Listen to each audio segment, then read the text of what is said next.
আমি ড্যাফোডিলের এইচআরডিএ কে ধন্যবাদ জানাই। আমি সর্বপ্রথম এরকম একটা কোর্সের জন্য ফেসবুক, ইন্টারনেট সব জায়গায় দেখছিলাম কোথায় এরকম কোর্স করা যায়, কোন ইউনিভার্সিটিতে বা কোনো ইনস্টিটিউটে করা যায় কিনা। ড্যাফোডিল ইউনিভার্সিটি এইচআরডিএ এর সাথে কথা বলি, কথা বলার পরে ওনারা বলল যে আমরা কোর্সটা শুরু করতে চাচ্ছি, আপনি যদি আগ্রহী হন আমাদের সাথে কথা বললে ভর্তি হতে পারে। ভর্তি হওয়ার 6 মাসের মধ্যে মাশাআল্লাহ কোর্সটা সম্পূর্ণ করলাম, যেটা আমার কর্মজীবনে আমি আশা করি অনেক বেশি গুরুত্বপূর্ণ ভূমিকা রাখবে। Forensic accounting and financial fraud detection course যেটা আমরা করলাম রিসেন্ট সময়ে ড্যাফোডিল ইন্টারন্যাশনাল ইউনিভার্সিটির আন্ডারে, এখানকার যে কোর্স কারিকুলাম ছিল, যদি এটা একটা শর্ট কোর্স ছিল, শর্ট কোর্স থাকার পরেও এখান থেকে আমরা অনেক কিছু জানতে পেরেছি। ফরেন্সিক অ্যাকাউন্টিং এর বেসিক, ফিনান্সিয়াল ফ্রড কিভাবে ডিটেকশন করতে হয় সে সম্পর্কে আমরা বেসিক জানতে পেরেছি। আরও আমাদেরকে বেসিক নলেজগুলো দেওয়া হয়েছে। আমরা মোটামুটি এই দুইটা বিষয়ের মোটামুটি বেসিক যে জিনিসগুলো আছে সেগুলো সম্পর্কে আমরা ইতিমধ্যেই নোটিফাই হয়েছি, এবং আমি আশা করব পরবর্তীতে এই দুটি টপিকের উপরে যে এমবিএ করা হবে বা এমবিএ প্রোগ্রামটা এনারা নিয়ে আসছেন ড্যাফোডিল ইউনিভার্সিটির আন্ডারে, সেখান থেকে যদি আমরা এই কোর্স করতে পারি এমবিএ, সেক্ষেত্রে আমার মনে হয় এই বিষয়গুলো সম্পর্কে আমরা ভ্যাস্ট জানতে পারবো এবং এগুলো আমাদের কর্মক্ষেত্রে আমরা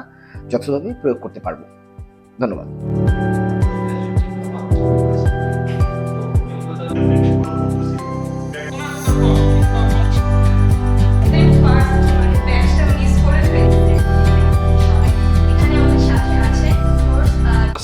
বলছিলেন যে বাংলাদেশে এখনো কেউ এই ধরনের প্রোগ্রাম অফার করার মতো সাহস দেখায়নি।